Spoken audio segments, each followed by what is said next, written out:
All right, so welcome to another episode of the Manny Project. My name is John Meningus, and in front of me I have Alexandra Coliano. So how long have we been dating for? About 5 years or so, give or take? Apparently that's what we decided. Yes. Apparently. On our third take, and obviously we have a little bit of an icebreaker here. She obviously knows Ella very well. Ella likes me more. Ella does. Ella does like you more, but as you can see, she ran straight to me and not she likes her strangers. She doesn't give up on strangers, that's for sure. So yeah, welcome to the Manny Project podcast. Thank you. You obviously know what I've been doing with this. I think she just wants to jump either on your chair or on I know you. She does. So you can pick and choose. Okay, Ella. Is she trying to jump up? She wants to go behind you? Yep. So let's Ella? just reposition everything that we just perfectly placed. Ella, going up. There you we go. Okay, you can sit. And she's going to spin around probably for the video. There we go. And welcome to the Manny Project podcast. Thank So you. now you have a That's guest. Now you have a I guest. do. And now you have someone that's going to like hopefully break the ice for you. So you're good. Yes, You're because good. Ella's giving me some comfort over here. That's okay. So again, welcome. Thank you. So I wanted to introduce you to the podcast because there's some experience that you've had over the last, like not even 5 years, because the last 5 years you haven't been in school. So, well, for the first of that 5 years you have. I started my master's 5 years ago. So again, Exactly to the 5 day. years ago. Yep. So yeah, exactly when you left. Exactly when National. I left National. Yeah. That is correct. So welcome to the podcast. You obviously know what I've been doing with this. Don't worry about that. Just let it go. Just let it go.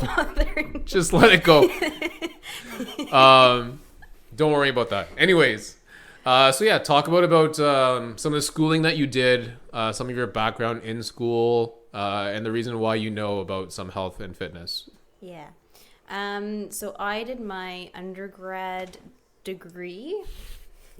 Ella just whipped me with your ears, but that's fine. I did my undergraduate degree at the University of Guelph Humber, where I did kinesiology, and I got a degree and a diploma from both Humber and Guelph Humber in the matter of 4 years. I did the college side of it, so the diploma part of it gave me a lot of hands-on experience. So we took on our own clients, and we had to personal train people. We did very hands-on labs, like VO2 max stuff and Olympic weightlifting, which is I remember you talking about not my strong suit. some people at the gym and like just walking them through exercises and showing them the machines and the bars. Yeah. So yes, I remember that. And then there was the theoretical side of it, which was the more University of Guelph side, learning anatomy, biomechanics, biophysics. I don't even remember what else I learned. I'm glad it's applied to you very well today. Yeah, very well. And actually, it kind of does apply, but it's just not in a health and fitness world. No, it's in a health, but not health and fitness world. So I did my 4-year undergrad. I was never a huge gym goer before that. Of course. I was into dance initially, but even that I only did like 4 years, and I didn't go competitive. It was very like just very general casual dance. Yeah, just casual hip hop and ballet. Two very opposite ends of the spectrum, but that's okay. So I felt very out of place when I was doing my undergrad, because I had some very, very big gym goers in my class, and then we would have to do like VO2 max training, and I was never the person that volunteered to be the gopher, the tester. I was always the one like either at the computer or like note tape, whatever it was that didn't have to do. You're in the background test. doing the work, yeah, and there was someone else doing the work for you. Yes, there was someone else that was our guinea pig that had to actually do their VO2 max, because that would have been embarrassing. It would have been done in 2 minutes. Yeah. 2 minutes? Not even. I don't even know. Yeah. So then I did that, and then I worked at National, another fitness crowd, and I still wasn't really into. I remember John standing at the shoe wall with me, and you asked me like, I don't know give me this type of shoe, and I was like, I don't. Those are actually pretty funny days, because in those days, and it still kind of obviously applies to me like every day, but I always get a new staffer that comes to me and is just like so raw and just has like no idea what they're doing, and I'm like, all right, so show me your running shoe. And then we always have staff that are just like, no, I have you no asked idea. me for some form of like air something, or like and a I cushion just in a shoe or picked up something. any shoe that looked like it had an air pocket, and you were like, No. So so I was never huge into like the fitness world, but I was still in the dance world, so not too far from it. Yeah. But you knew about But health.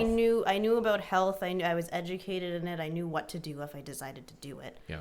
And I knew why and what happened with what exercise and the whole biophysics part, biomechanical part of it. But then I never really started exercising until I actually started dating you. Yeah, and the funny thing, there's so many funny stories about this because I remember one very vividly, and I remember that I was very regimented about like getting to the gym and like making sure I got my workout in, and then I tracked all of my workouts and I tracked all of my food. Yeah. But the funny thing I remember was I used to be a 4:30 a.m. wake up. Yes. And a 5:30 a.m. start. Yes.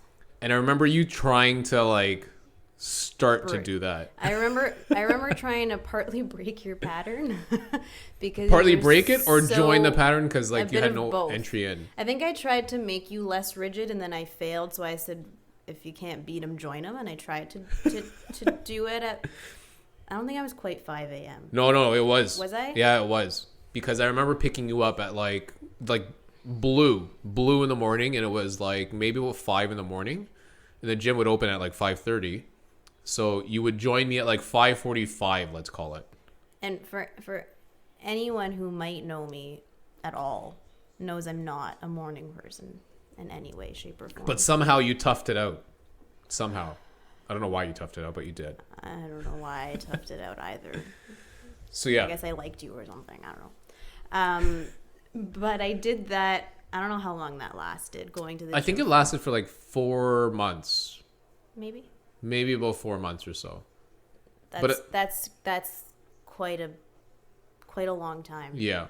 Maybe not even 4 months, because I think you ended up just joining like more gradually later on in the day as opposed to like 4:30. Yes, when you started going later on in the day, I was very thankful. Yeah, so when I went to like 7 or 8 in the morning or something. Because I'm not so much of a gym person, and even though I knew theoretically what to do and I'd been taught it and I'd even trained other people, I still was not comfortable going to a gym. Yeah. At all. Yeah, and I honestly have So no I idea needed- why you were like thinking that 5 a.m. was probably the best time to join the guys at the gym.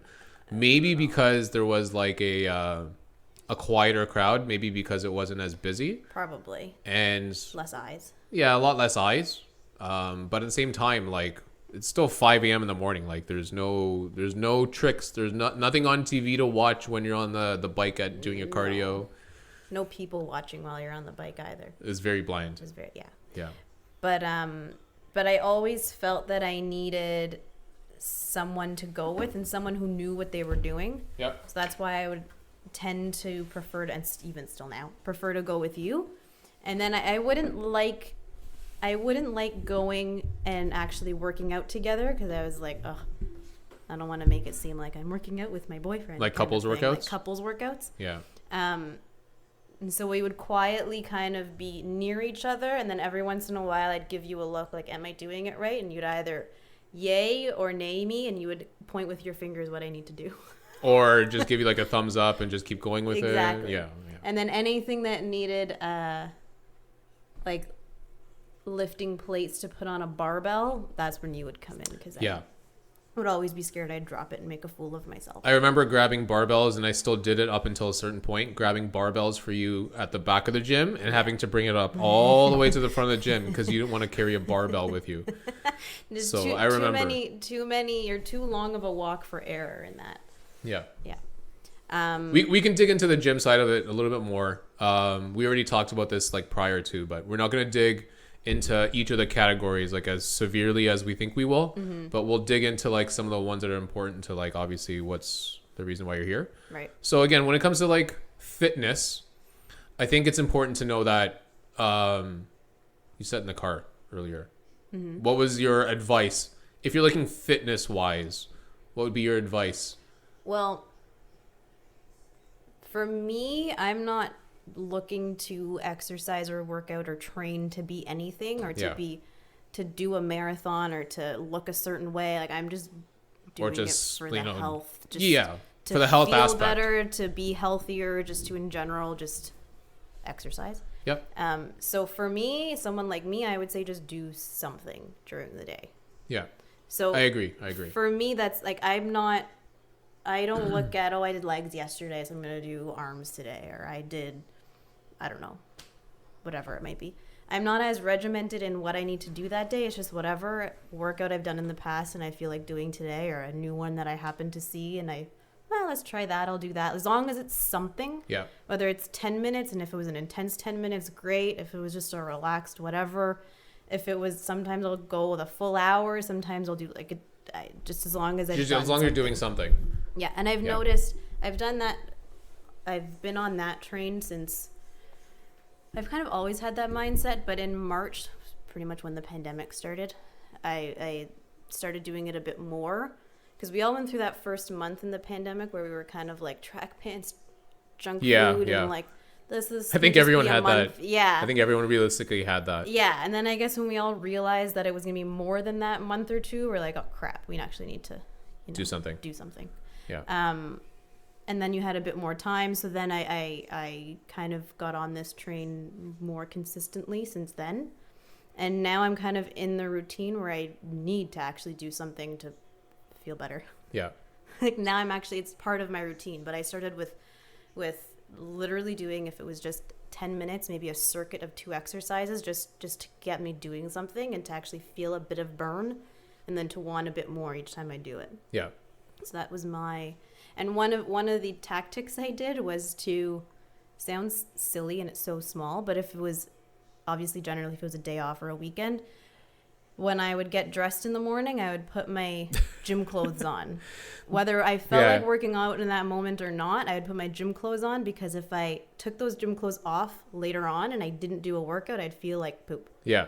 So that was my tactic, and it actually worked. The funny thing is, I think I know a lot of people that actually kind of share that tactic as well too, because you need to, and it sounds weird, I know you're not a massive gym goer. No. So I understand that you don't have that that routine to get like amped up for a workout. Yeah. Someone like myself, I am.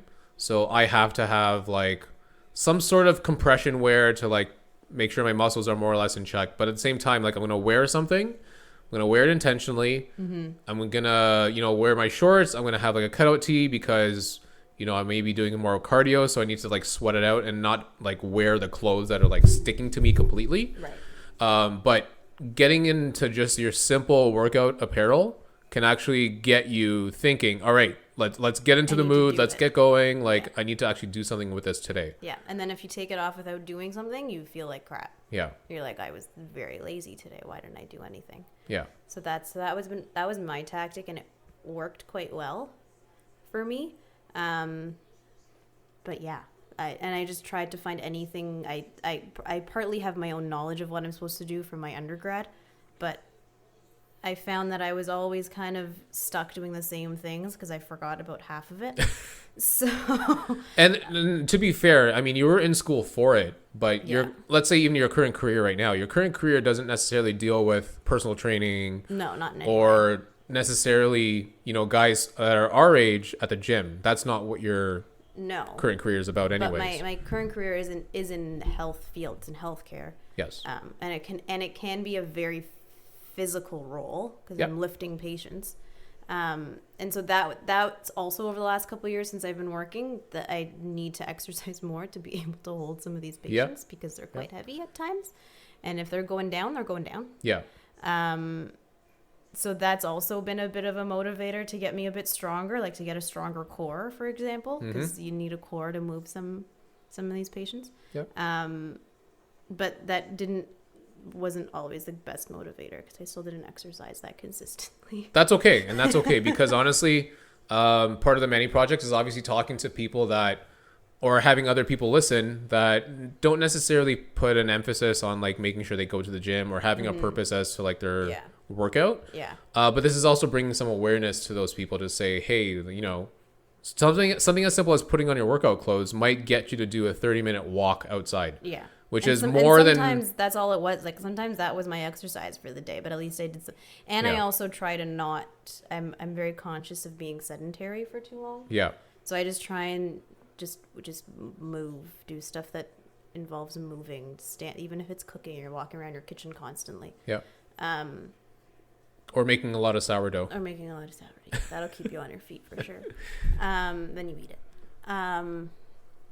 But even this whole gym goer thing, you don't have to be a gym goer to be that consistent in exercise and do stuff. So, I agree.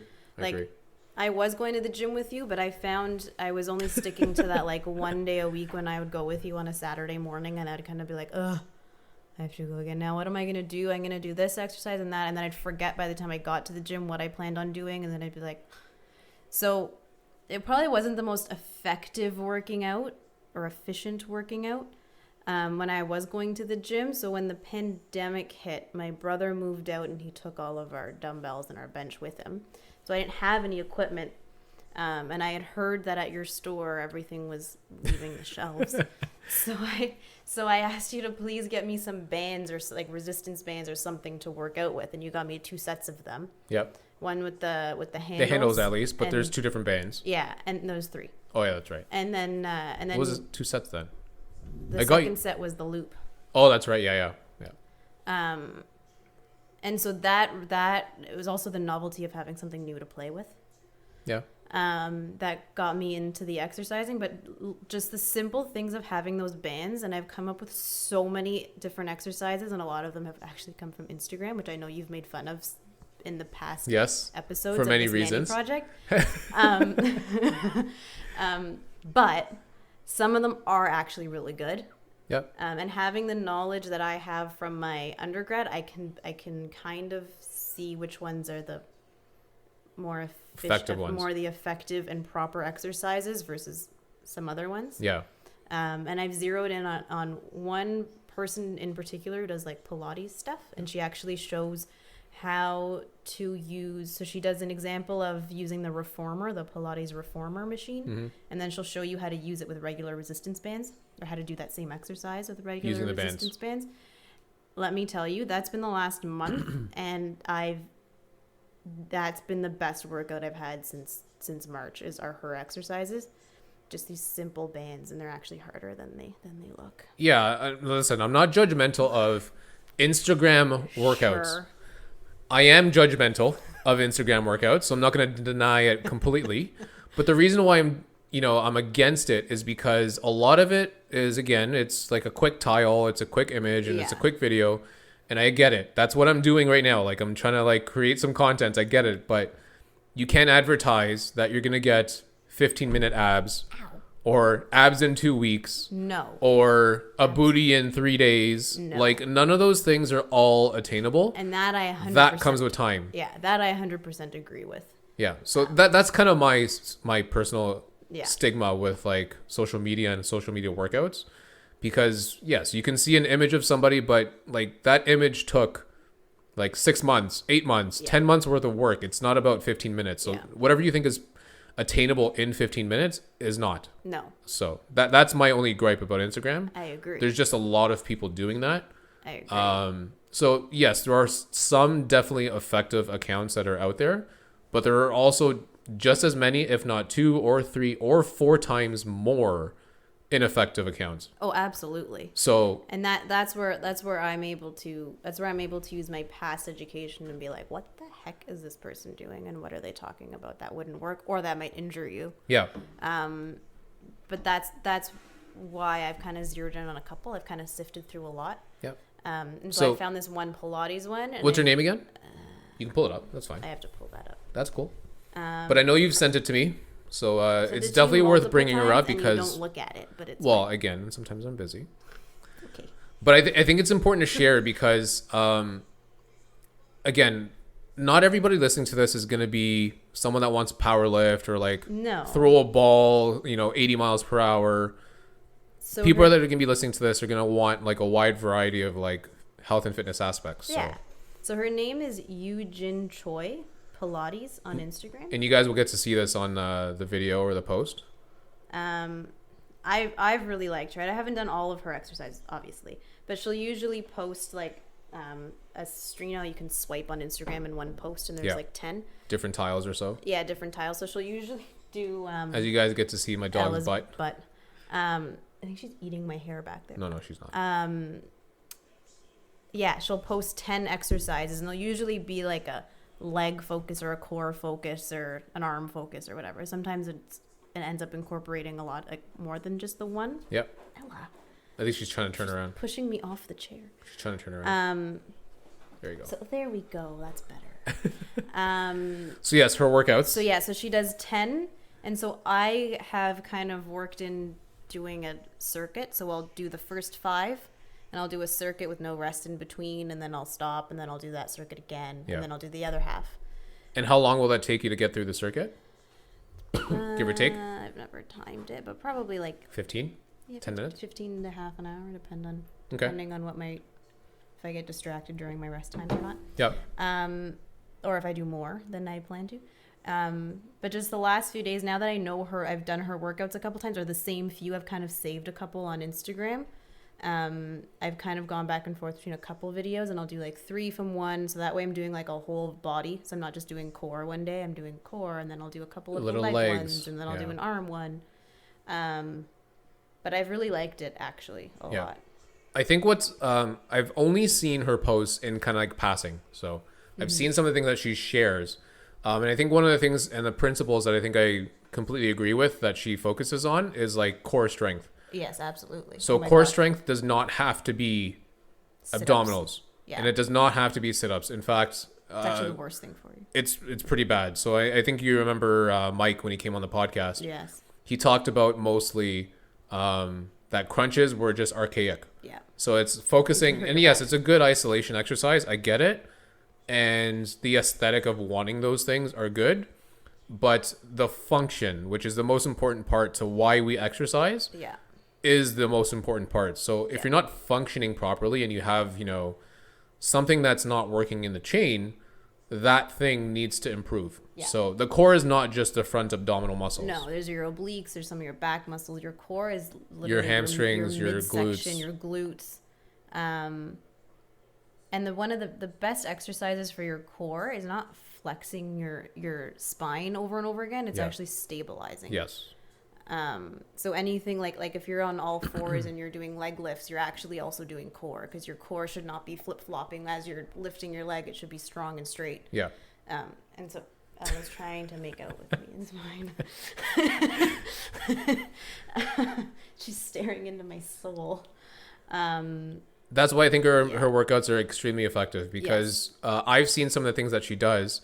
And again, I'm going to share some of these videos and posts that she does. Mm-hmm. They're not easy. They're not simplistic things. I've fallen over in my room before, which is partly why I do this on my own, because I look ridiculous sometimes. Yeah, I can imagine. I can only imagine what you would look like in a mirror. Oh my God. Because however you think you would look, I think I would look way worse. Which is the funny thing. The funniest, and I can't believe I'm actually going to say this and people are going to hear this in public, but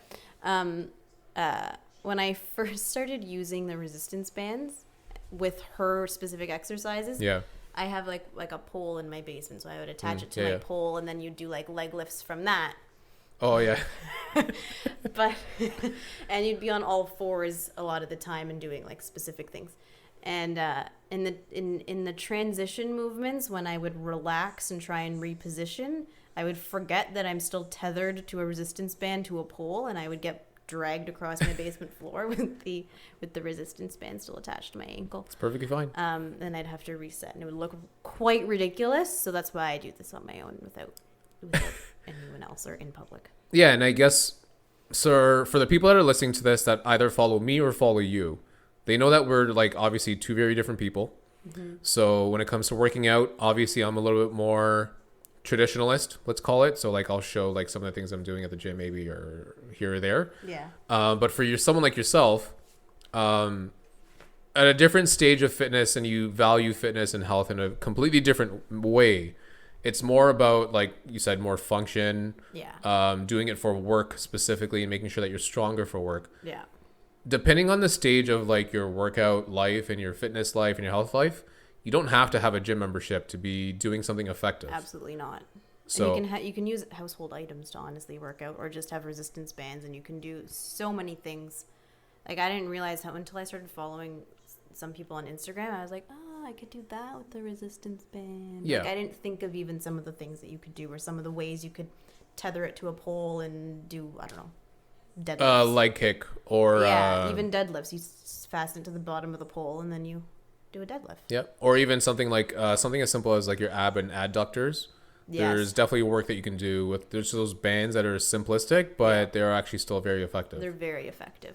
And there's still 3 different strengths. You can do 2 at a time, and it's double that. Like, there's actually a lot you can do with the resistance band. So thanks for getting those for me. You're welcome.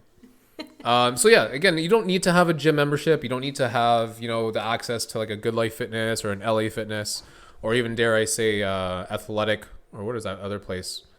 I can't remember what that other place is called. The big expensive place. LA Anytime. No, whatever. It's another big. It's a big one. It's a very big one. But anyways, you don't need to have a very big gym membership to like do something effective. No, absolutely not. So again, what was that yoga Pilates account that you follow mostly? So I don't only do hers, but hers is Eugene Choi Pilates. Eugene Choi. Okay. And then I also do yoga with Adrienne. She's very good. Yeah. I got my mom on it. And then there's another person, I don't remember her name. I haven't done hers in a long time. And who does she calls it high intensity interval. I would argue that it's probably not technically high intensity interval. This is also why I dislike Instagram. Right. However, I've done a couple of her shorter, more efficient, high intensity, as she calls it, workouts. For me, they get my heart rate up. I sweat through it. Yeah. So it does what I need it to do, but it's probably not a textbook high interval. Yeah, and again, it depends on your level of fitness. So, for someone, for me, it worked. It's just high intensity. It's just doing a circuit, 45 seconds on, 30 seconds off, kind of thing.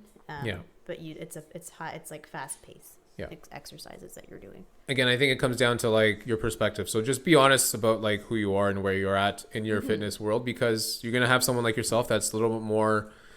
Not necessarily a beginner, but that doesn't want to take this too seriously, but wants to be active. Just want to be active, be healthy, and not actually train to look a certain way or be a certain thing. Yeah, and again, just getting out of that sedentary lifestyle, whether that be, because of COVID, whether or not you're working from home and you just don't have that ability to get out, sometimes you need to do something at home. Yeah. So sometimes you need a quick 15 or 30-minute workout, which will be effective.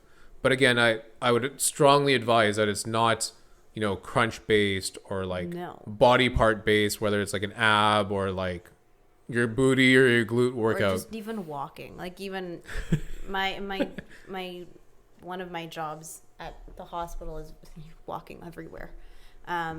You're either running to go see a patient, and then when you're walking with a patient, you're really slow. But it's you're on your feet all day long. I'm exhausted after working at the hospital. Yeah, no kidding. But even just walking and just being off your butt is probably the most important thing. Just do something. Yeah, that's what I say. Do you have anything else that you want to add to the workouts? I know we're gonna talk about some of the pillars of my podcast, but in regards to working out, do you have any advice that you would have for, let's say, the home workout person that wants to start working out, that wants to get some training in, but has no idea what they're looking for? I don't know. Nice. Just get active is your message. That's the most important thing you want to say. Anything you do will help. As long as it's not an unsafe exercise. Yeah. But just literally do anything. Just get off your bum and do something. It could be the simplest exercise, like walking, like I said. It could be a 10-minute something. It could be 2 exercises that you do, but just do something to make yourself feel the burn, and then eventually you'll want to do more. Yep. And for someone that's in your industry, in your field, not only do something, but also do something, and if you have to, do it, but do something to the point where you can actually see yourself doing it. Mm-hmm. So record yourself if you need to. Just mainly so that you can actually see whether or not you're doing something correctly. Oh, physically seeing yourself. Yes. Like in front of a mirror or having your phone and recording you something just to make sure your posture is right and you're doing things correctly. Yeah, and that certain muscles will get activated. So you're not actually overcompensating for a workout with your quads taking over in a squat, but that your glutes are actually firing. And that's all of us. That happens all the time. And that's why you do some of those like isolated exercises to wake up your glutes, and then you can do a squat where those muscles will actually turn on and your quads won't take over and want to die. Yeah. So you have you have the long cables with the handles. Yeah. And you also have the loops. The loops. So what are some like basic things that someone can do with the loops to kind of get like the legs and the lower body kind of like activated and warmed up? So the loops are good because you can do a lot of just the simple leg lifts that most people know, like when you're on all fours, you're doing like kickbacks or just like, yeah, that's the one thing that popped in my head so far. But you can just, or like sidewalks. You can just wrap it around your ankles or your thighs, and you can do that exact same exercise. And now all of a sudden you've added resistance to it, and it's harder than it was. Yep. It's honestly so simple. Or even just doing, like I was telling you earlier in the car, that the one most simple exercise that absolutely kicked my butt this morning was literally sitting in a chair, and I had my resistance bands in my hands, and I was doing externally rotating each arm, so pulling away from the body, to activate my teres minor and major. Teres minor and major, yes, to be technical, yes. By the 8th rep, I couldn't do it. Yeah. Clearly, I don't turn on my teres minor and major, which is why my posture is broken. But then at the same time, remember, there's a lot of people that are out there that don't work on those things, that will continuously do just one lift to negate it. Yeah. So they might do like a chest press, or they might do a push-up, and they might be very well at those things, but their posture is going to suffer as a result of that. Exactly. You'll roll in, which I've noticed recently that my shoulders are starting to roll in. So I'm doing more of those external rotations or like pulling exercises instead of pushing. Yeah, to get you back. To get me to sit straight again. Yeah. Cool. As I'm trying to do right now. I'm going to pause you because... Am I okay? Yeah, it's doing good. All right, so we continue. So that's definitely a lot about the fitness and exercise world. Let's talk about some other things. So let's talk about, we've talked about health, fitness, exercise, recovery. How do you treat recovery in a small sense? At the moment, not very well. I used to, way back in the day, love to stretch. Okay. That was back in like high school, and I was dancing, and I was very flexible, so I enjoyed the flex. I hated dancers because you guys are always so flexible, and you guys made it look so easy. I was very flexible. So easy. I probably wasn't the strongest, but I was flexible. Yeah. So now I'm the opposite. I'm stronger, but I'm less flexible, and because I knew how flexible I was before, and I see you kind of lean on it. I see how not flexible I am now, and so when I stretch, I'm like, oh, like all that work. So now it's very discouraging to stretch, but actually today was the first time in a long time that I ended with my stretching. So how long did you go for? My stretches? Stretching wise, yeah, stretching wise. Probably like 10 minutes. 5 minutes. Yeah, okay, that's fine. Long. That's fine. But it's better than I have been doing, so it was good. Yeah. But in listening to, I was getting really discouraged because I felt really tight, and I was so discouraged, and I hated every time I tried to stretch and how awful it was compared to what I used to have. So sad. But then when I listened to your podcast with Mike, actually. Mm-hmm. Which, by the way, you need to give your mom some details. Yes, she wants to go see him now because her leg hurts. She needs to fix it. He mentioned that, and I think I knew this. It sounded familiar from school, but he mentioned if you stretch in increments, so if you do like 5 to 6 seconds stretch, and then you relax it because, and I do remember this from school, because the receptors in your muscles, once they're stretched for a certain amount of time, they have a protective fight or flight, and they'll try to like lock up. They try and contract back to prevent your muscle from stretching, because in the muscle's mind, you're about to tear your muscle. Yeah. So it tries to contract. So if you only stretch it within that window before it tries to contract itself, and then you rest, and then you try and go further, it's actually more effective. Yeah. Actually, I did it and it worked. You have. So far, I feel looser. I don't know. But my hip flexors specifically are very, very tight. And I was getting low back pain from it because it was pulling on my pelvis and it was pulling going it into forward. Anterior tilt. Yeah. So my lower back was always arched. So if I was like slow walking, like in a mall, for example, is the best example, my lower back would be in so much pain. And I've noticed since I started doing that form of stretching, specifically to my hip flexors, and I've also been exercising and doing more core work, so my core is tighter and able to hold. And your muscles are also core. probably starting to like get fired and like exactly start building some duration in it. Exactly. So it's a bit of both, but definitely stretching the hip flexors helped a lot. And I did exactly that. I did the 6-second stretch, relaxed, and then 6 seconds again and relaxed. And it actually, I didn't get as discouraged because each time I did the next 6-second set, I would go a bit further and a bit further. Yeah. Whereas before I would just sit in a painful stretch for like the 30 seconds and I'm like, why? Yeah. Why does this hurt?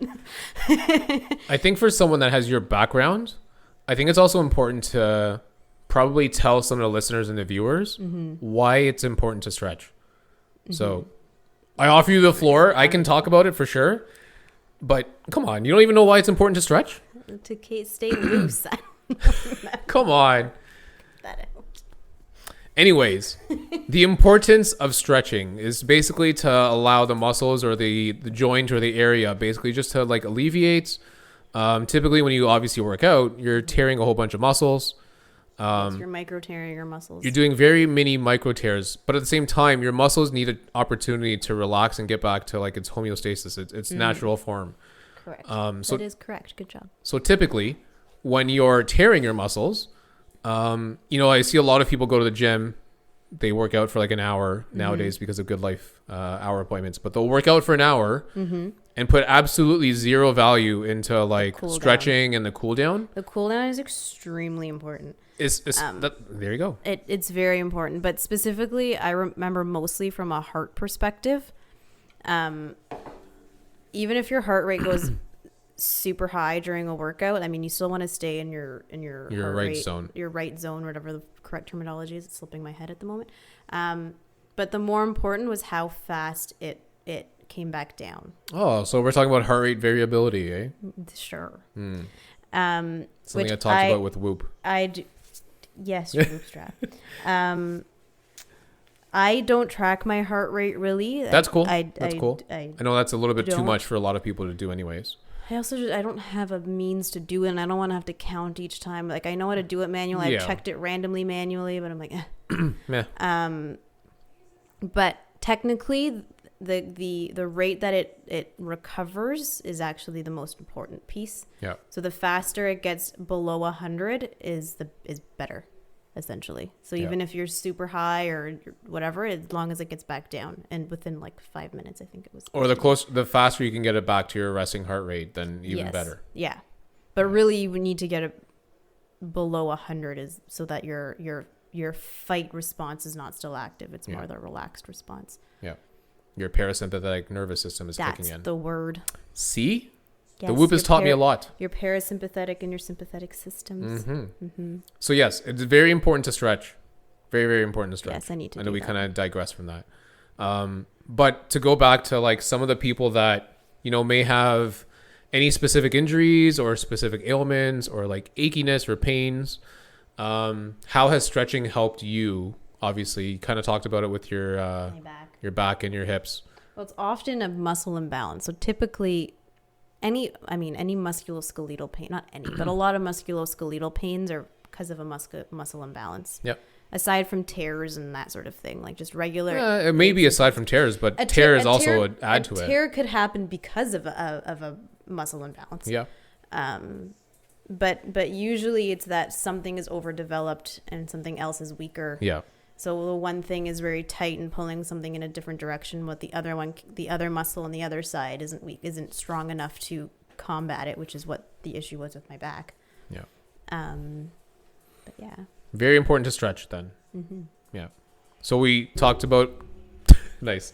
We talked about recovery. Obviously, I can keep going all day, but there's another reason why I have you on this podcast, and it's probably the last reason, one of the last reasons before we end the podcast, is nutrition.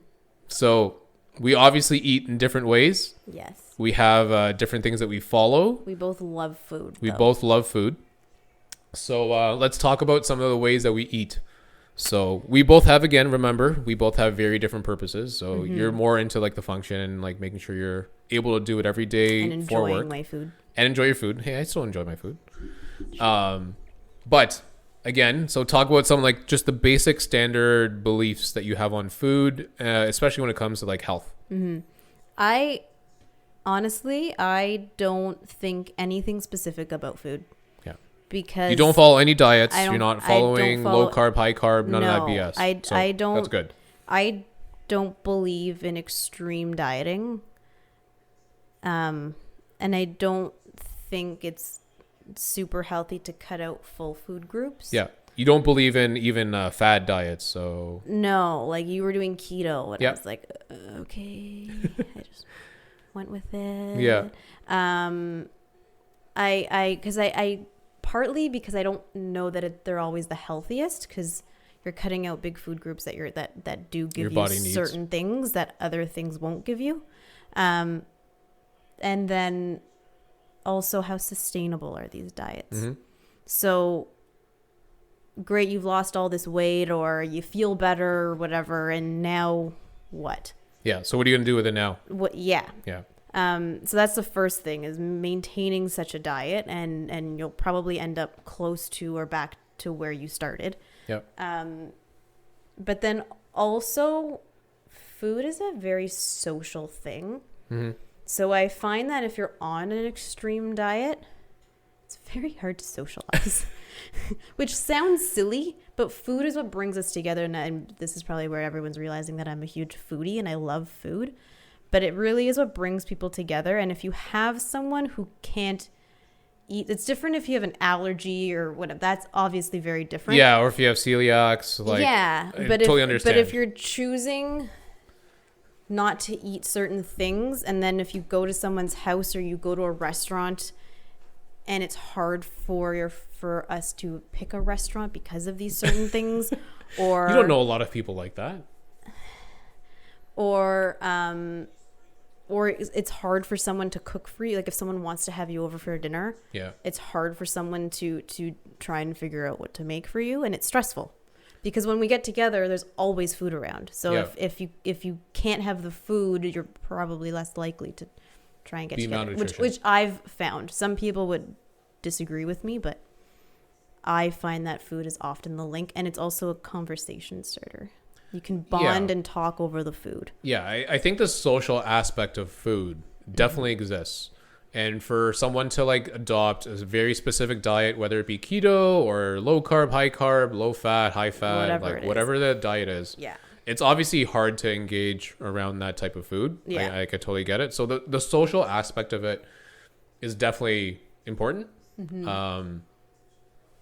Obviously all of us have like a different perspective, and if you do have a health condition, then by all means, like stick to it. Yeah, that's what you have to do. But I also find like if you're on these extreme diets, like having some variability to be able to be social. So like break it for the one day that you're out, 2 days, or like the one day that you're socializing with people. Then some people would argue that snowballs into every day.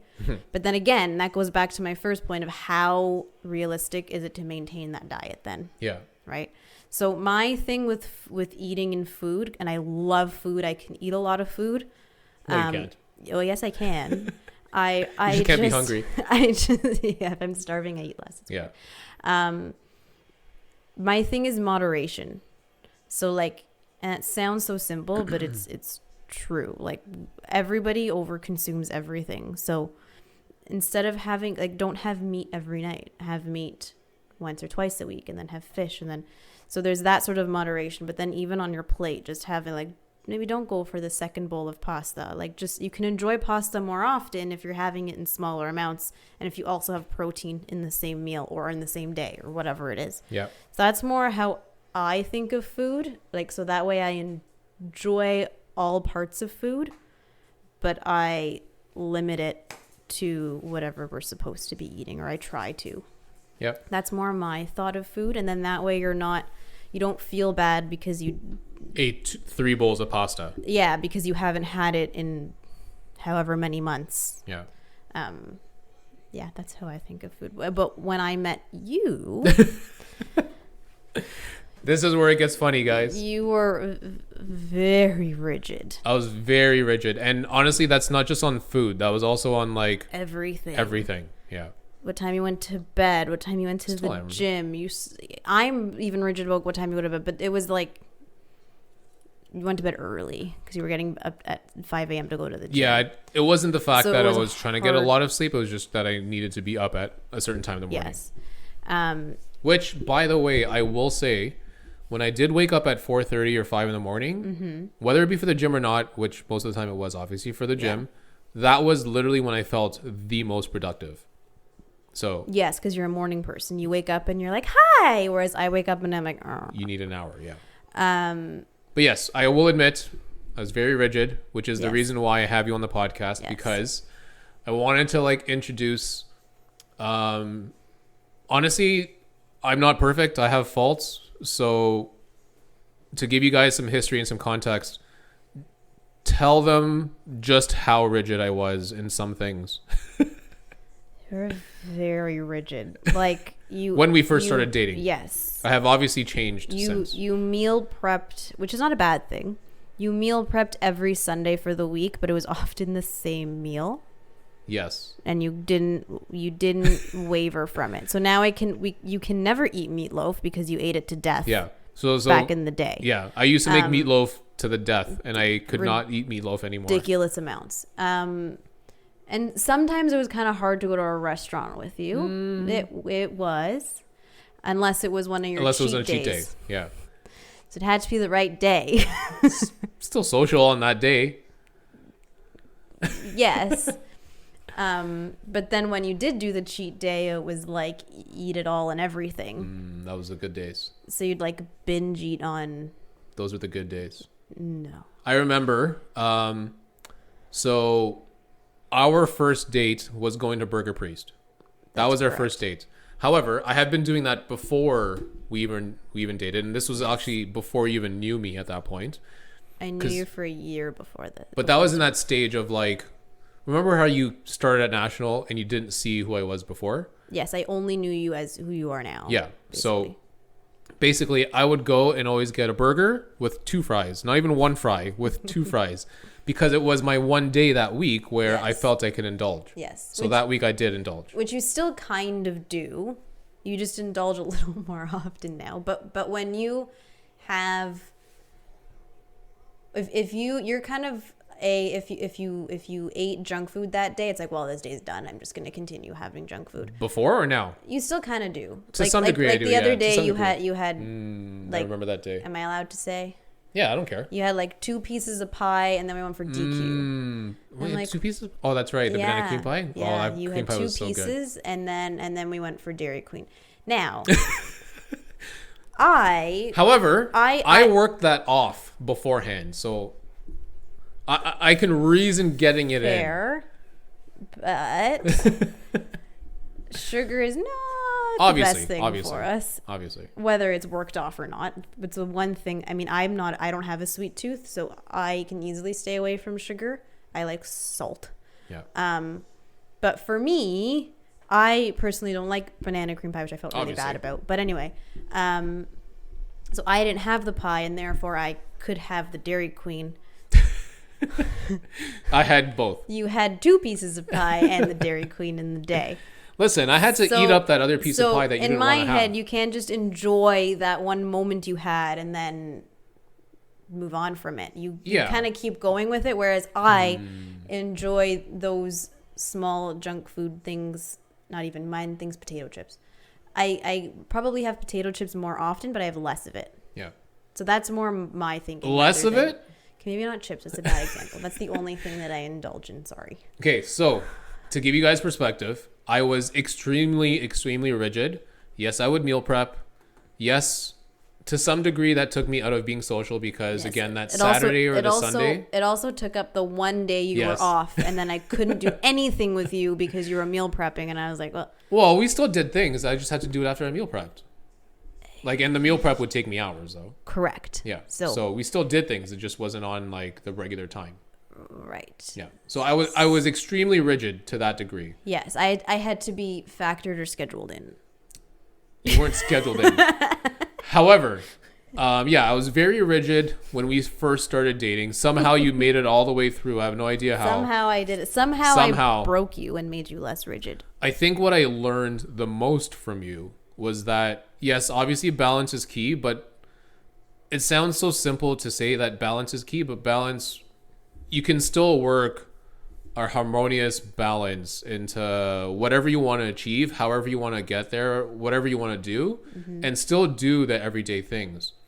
So, for example, we go back to that pie day, which was like, what? That was last A couple week. days ago. Oh, no, it was only on Monday. Yeah, it was a couple days ago. No, I feel as if now, obviously you've been with me for 5 years. I've experimented with a lot of diets. Yes, you have. I've been up and down, but I've adopted to some things that work for me. But I feel as if I can get those things in because, like I said, I've gotten the work in. I've done the Yes. work to say that I can have this piece of pie. That's I can fair. have a second piece of pie. Piece of pie. You can still have those, Piece of pie. but I think it's important to be realistic with like how you're going to be able to get that off. So if you're not Fair. going to be, and you're Fair. just going to eat the 2 pieces of pie, that's one thing. Fair. But the fact that I fasted that day, the fact that I had a pretty strenuous workout that day, like I'm always going to find a way to get it out. Fasting. What about fasting? You know I fast. I know you fast. That's another thing that you're fairly well. You're not as rigid about the fasting as you were about everything else when we first started dating, but you can be fairly rigid about fasting. I can be, but Where if I wanted to go for breakfast one day, it's not possible because it's way too early in the day, and God forbid we go for breakfast one day we have gone for breakfast before, but before you started fasting. yeah, I just didn't appreciate the breakfast because for anyone that knows what breakfast is, It's your breaking fast. I know. it's breaking fast, but So I your get it. But breakfast what is is like when we at go for 9 breakfast? o'clock. What is breakfast? What would we get? But we'd go to Wimpy's. Okay, that's fine. Go to Wimpy's. Sometimes we went to Friends, but we only really went to Friends afterwards. Yeah. So we went to Wimpy's primarily, and then we also did like Bagel World and like we did Boom a couple times. Boom Breakfast, which is awesome, by the way. So what would we get when we went to go get breakfast? We would get eggs, potatoes. How many eggs? Bacon. Well, 2 to 3. Okay. How many pieces of bacon? 3. 2 pieces, 2 to maybe 3. 3, whatever. Sometimes some sausages. You would get 2 the to 3. sausage and the potatoes. The potatoes. You'd have toast, which you didn't eat, which I is didn't fine. eat. I get a side of pancakes Yes. instead of the toast. So you get side of pancakes, 1 or 2. So the reason kind of why I go into fast is because, yes, I still work out in the morning. I'm a very much a workout morning guy. But at the same time, for a lot of people and myself especially, I don't think it's necessary to have food, that much food in your system at that time No, in the but day. you won't do that kind of breakfast every day. That's a once every so often. Of course, and it's not really often that you're going to cook a full like breakfast. my breakfast, especially on a work morning, is literally an oatmeal muffin Yeah, that you would probably laugh at. You could probably eat in 2 bites. yeah. But I need something in my stomach because even with breakfast by 10 o'clock, my stomach's growling. But if I didn't eat, I would be on the floor. Yeah, and I think this is where we are both very different in that sense. We both love food, but for you to not have food would be like, you'd go crazy. I get hangry. You would get very hangry. You'd get very I get very emotional. grumpy. You would Don't grab get my arm. emotional. You have grabbed my arm sometimes and said you need to get I'm food. hangry. Yes. So again, for me, I just don't want to be suspect to the schedule of food. I want to consume when I want to consume. But you are suspect to the schedule of food because you only eat past a certain time. I get it. Like I'm only in a certain window. Correct. I have a feeding window. Correct. So let's call So it. it's scheduled. So I am scheduled, but I don't want to adopt the norms of, breakfast is at 8 to 10 in the morning, lunch is at 12 o'clock to 2 o'clock in the morning, dinner is at like, But why? Why? because again, for breakfast, being myself in the morning, you don't need, not necessarily that big breakfast, but you don't need 300 calories. You don't need 400 calories. My muffin's probably like 100 calories. Yeah, I know it's a small muffin, but still. Something for me, to settle your stomach. And part of the reason why a lot of people go to fasting is it allows your body to heal. It definitely comes to let your body heal. But at the same time, your body's not really working on processing food It's all around the working on clock. everything else. It's working on everything else it needs to Get do. that. So, but it's also working on making me feel extremely hungry if I didn't eat. I think that comes down to the person, Yes. the purpose, and how it's effective for that person. However, we cannot go to a restaurant before 6 o'clock. What, 6 o'clock p.m.? Yeah. I mean, again, I'm a little bit more balanced than I used to be. So Yes, if you really if for example, if we're having a family function and it's at 2 o'clock, you'll eat at 2 o'clock Yes. with everyone else. even that barbecue we had on Monday, like I still ate at like 12 o'clock. If you didn't, I would be very annoyed. Of course. And I understand that there is a social food of it. I get it. You need to be able to adapt with the people that you're around, basically. I Like think- not always, but just because it's nice to. I think what's kind of important coming out of this is, again, you can be very rigid if that's your goal of what you want to be. Mm-hmm. So if you do want to be rigid and you don't want to be social and you don't want to eat what people are offering because there's carbs in it, Mm-hmm. like you can do that yourself 100%. Yeah. But and to some degree I was that person sometimes. Yes. I wasn't that person all the time with you. I was that person sometimes. At the with you. beginning, you were that person most of the time. Most of the time. Yeah. I think if you're in the fitness and exercise world and you know are competing for a show or That's different. I get it. If you're that's your sole purpose, Yeah. then abide by those rigid rules. Yeah. But for someone that's now, 9 years in this world and like has seen the rigid side of it and has seen the balance side of it, like just break the rule if you need to. That's totally Yeah. fine. There's absolutely nothing wrong with it because you can go back to it the 5 or 6 other days and just have that one day, have that 2 days, and there's absolutely nothing wrong. Just live and do what you want Yeah, within and- moderation. And I think also kind of sounds weird, but back when I was like into that training world, I didn't really, I called those days cheat days. Yes. But I think it's important to not label it as a cheat day. Correct. Because if you label it as a cheat day, you're consistently telling yourself that day you're going to let it go. Right. But it doesn't have to be let it go. It could just be moderation. Correct. So instead of having a whole bag of chips, like I know some people can, it would be having a half a bag of chips, Right. maybe a bowl of chips. And you can satisfy that craving more often in smaller amounts. Yeah, so you can have chips twice a week. Yeah, and enjoy your day to day. Like if you really want something, have it. Just don't have 2 pieces of pie and then an ice cream. Listen, Just have. I had 2 pieces of pie because it was delicious. Just to have. I'm not denying it was. Well, it was banana cream pie, so maybe. Whatever. Yeah, just enjoy day to day eating, but that's always my thing is in moderation because life is short. Just eat what you want. Yeah. But in a healthy way. And also just honestly really enjoy the food that you're eating. Absolutely. That's the big thing though. That's key. A lot of people eat because they have to, which I do not understand. What do you mean? Like they just eat, like they don't pay attention to what they're you just eating. mean they don't mindlessly eat? Yeah, or not even mindlessly eat. Like they don't enjoy the meal that's in front of them. They're literally just it's more about the eating quantity? it.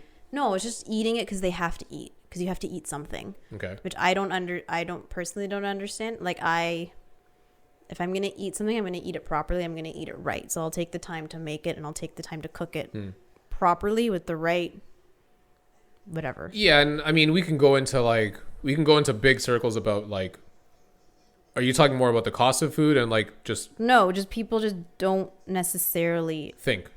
No, they just eat because they have to. I don't know.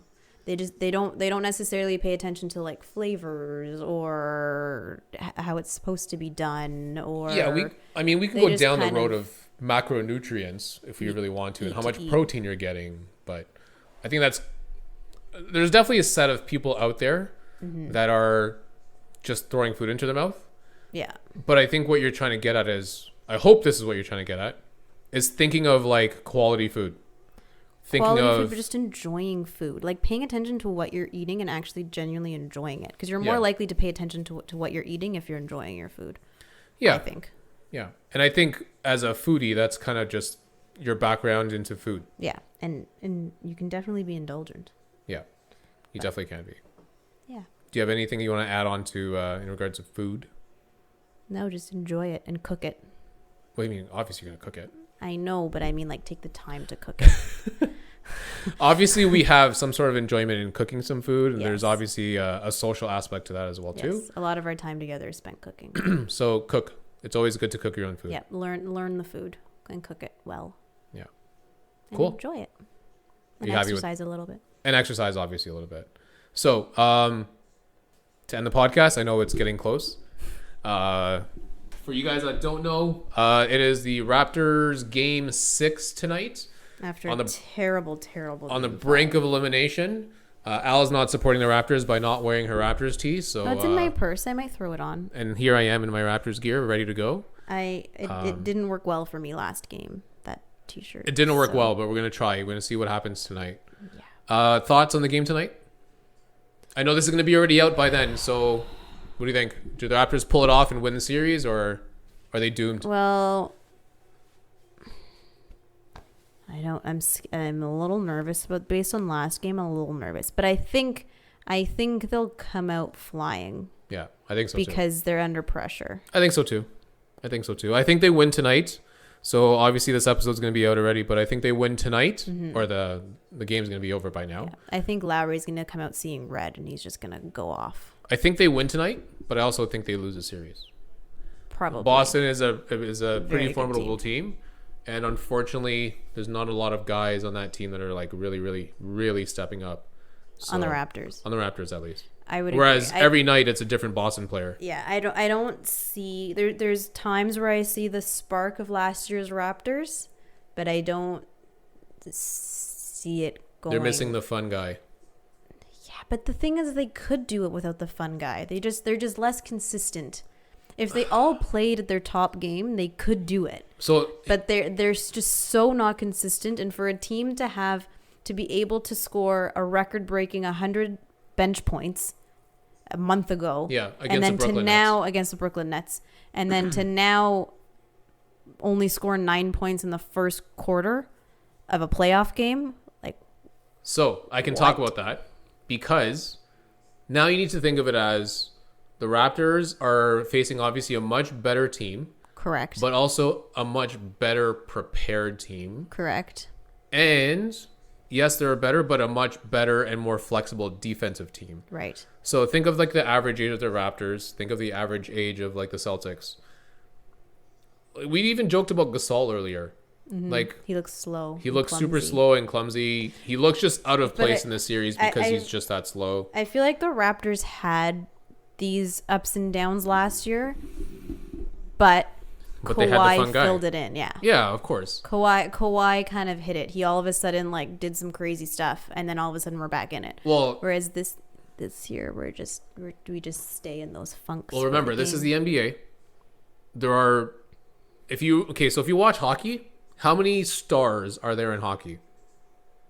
Probably 10, 15. Yeah, fair amount. A good amount of stars that can probably carry a team. How many stars do you think are in the NBA? Not as many. We had this conversation the other day. There's like superstars and there's all stars. Did we had this conversation? We had this conversation. Yeah. There are like literally five, maybe six superstars. Like Lowry's an all-star, but he's not a superstar. Yes. However, the coach of the Boston Celtics said he's probably the most underrated player. Yeah, in a sense of for what a team needs. Don't get me wrong. Kyle Lowry is a big all-star. And he's fun to watch. He's fun to watch. He does all the dirty things that a team needs to do. His butt has to hurt by the end of the day because he's always on the floor. His butt has to hurt, but at the same time, I argue his butt is probably the biggest part in his body. So yes, he's like a hockey player. Yeah, he's got thick legs, very thick. Yeah. But I think of a very athletic defensive team locking down now the number 2 guy to Kawhi. So your focus of your offense would be Siakam. Yeah, who's not playing very well. Last year was the number 2 guy. Who karate kicked someone last year. Who karate kicked someone. However, now you have a whole team scheming to take him down. Last year's number 2 guy and this year's number 1 guy away. So now, like, who's going to fill the role of Pascal Siakam last year? And I don't think you have anyone on the team this year. No. So I think it's going to be, unfortunately, a bad Game 7, but I hope I'm wrong. Let's hope so.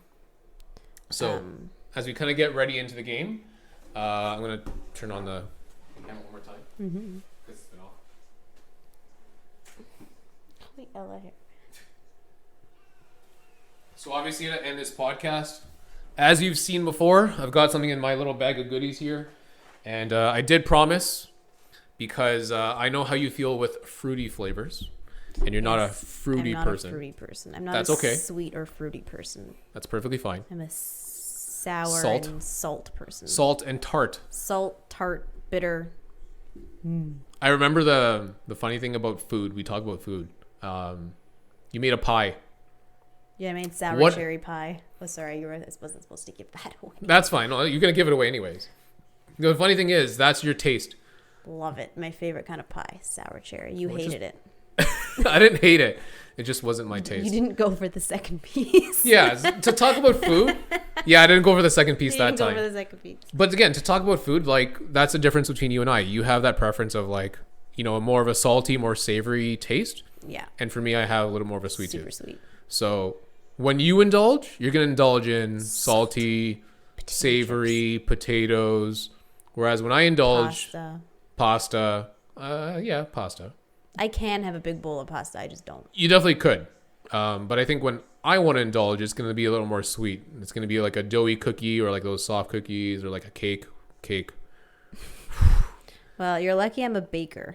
Yeah. But I'm not baking that often. But when you bake sour cherry pies, that doesn't ring my bell. So the funny thing is, what's your favorite thing I've baked?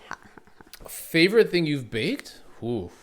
I'm trying to think of the sweetest thing that you've ever baked. Nothing's that sweet that I bake. I think there was one time when we went to Albion Orchards.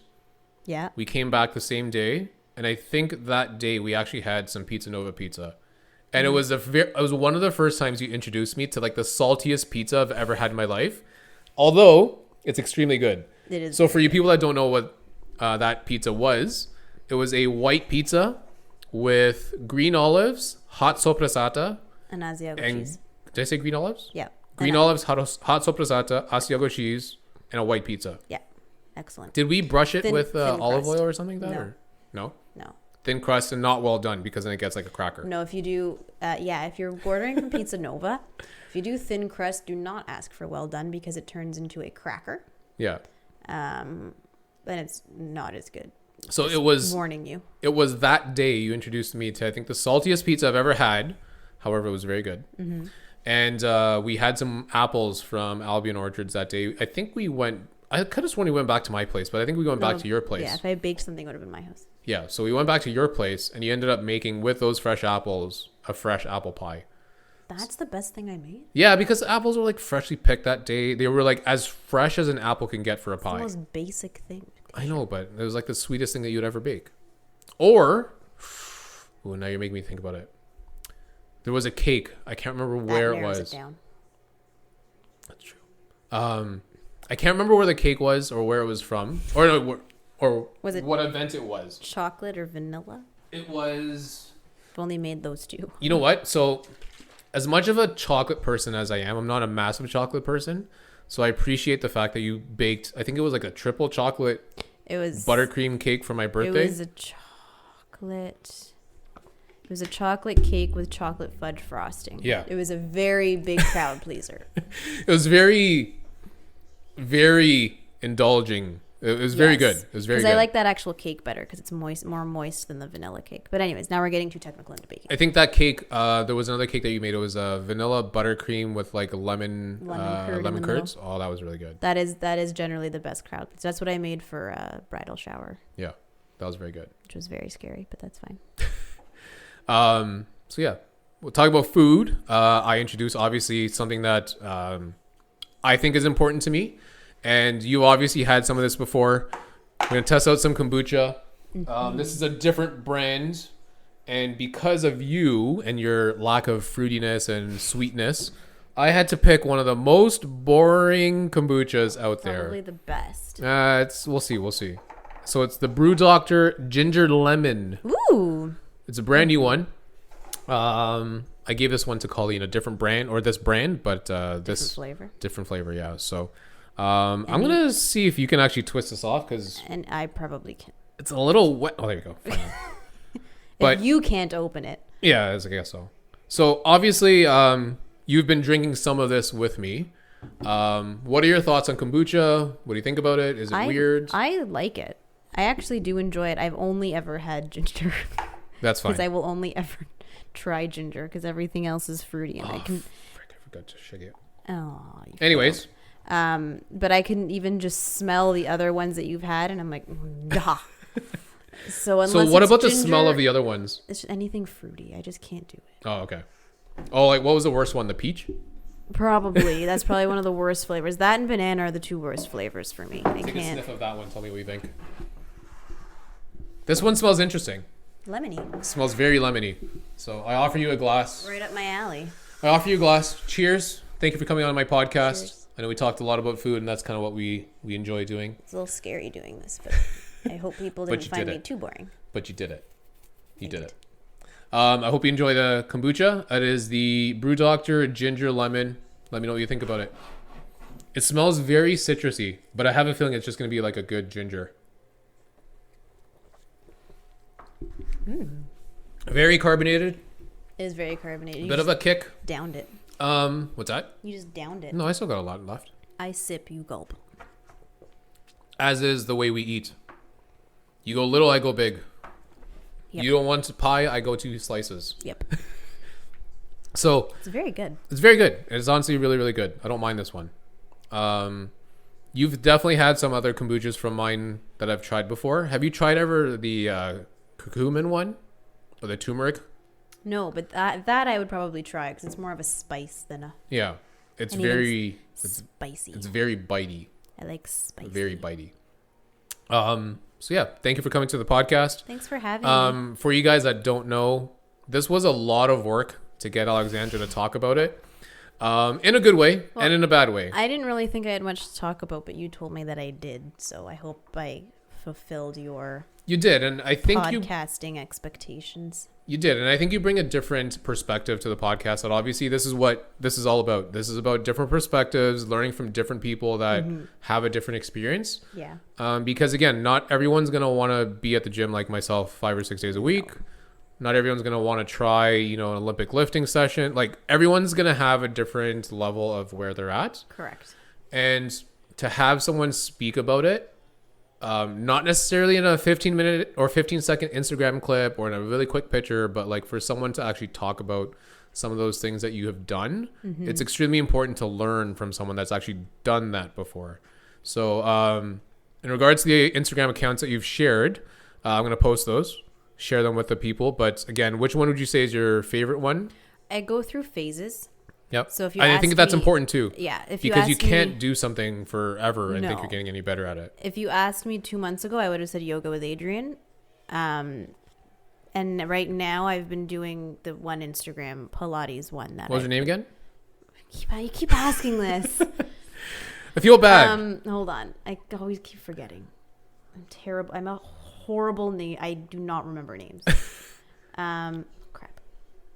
So I think it's important because if you're someone that wants to get active and don't have very much at home, follow. Yes. What's your name? Eugene Choi Pilates. Eugene Choi Pilates. She does things with resistance bands and some body weight things, which is good. And the body weight ones, don't underestimate them. They're hard. No, they're very, very hard. And honestly, some of the things that I've seen them do, I do not even want to attempt to do. Yes, I've fallen over. Because I'll look like an idiot. Yes. Yeah. But it's very satisfying when you do it. Yes. So I'm sure I'll walk away from this in about an hour and be like, I should have said that. But that's okay. That's what I do all the time. So before we leave it and before we end it, yes, we've had some kombucha. Share, if you can, and I did this with Colleen, share 3 things that you wish someone can walk away with this, whether or not they're like the beginner, the intermediate, the advanced. Share 3 things that you think you can, encourage someone to do. 3 things. 3 things. Hate when I'm asked this. One, which is my biggest thing, is just do something active in a day. That was a big one you talked about in the car. Whether it's organized, like structured exercise or not, just get moving. Yeah. Or even a walk after dinner. Just a walk. Could be literally anything. Which we have thought about many times. Many times. You do not. As active as you are, you refuse to walk. It's shocking. I don't like walking after dinner. Anyways. I don't like feeling the food move around. Number 2. Anywho. Number 2 would be I guess the dieting piece is always a big thing that we talk about, is the extreme dieting is like, look at how realistic it is in the long run, I would say. And if you can actually maintain it. Yeah. And if you can actually sustain it, maintain it, and continue to enjoy your day-to-day life with a specific diet. Yeah. If not, find ways on how to make it more functional and find the balance in your days. Yeah. Be happy with it. Be happy with it. Be happy with that nutrition or that food choice you want to make. Yeah. Number 3, I don't know if I have a third, but in general, I don't know if we ever talked about it, but just in general, just enjoy life. Yeah. And honestly, we touched on work a couple times in this, and the last couple of years I've worked with patients, and I'm like, oh my God, like if we don't enjoy what we're doing when we're young into our middle ages, like what are we doing? There's no purpose to this. Yeah. Even patients that I've had who are young who end up with whatever disease they have, and even a patient actually said to us, like, he worked constantly, didn't have a partner, never got married, never had kids. He made so much money because he worked constantly, and he's like, now he has a specific prognosis. He says, what's it for? Yeah, he has all this money but nothing to do with it, or no one to share it with. Exactly. So I say my third thing, unrelated to really what we mostly talked about, but just enjoy life. But I guess it ties into the first 2, where it's just be active and stay as functionally healthy as you can, while also maintaining your balance with eating, and not trying to stick to these strict dieting that makes it stressful from day to day, or rigid lifestyle choices, or rigid lifestyle that limits what you do with your friends or family or whatever. Just enjoy life. Yeah. I think those are 3 important points to share. So again, thank you for coming to the podcast. Cheers. Hope you enjoy the ginger lemon. I actually really do. Yeah, there you go. I'm going to finish this bottle. Thank you. No problem.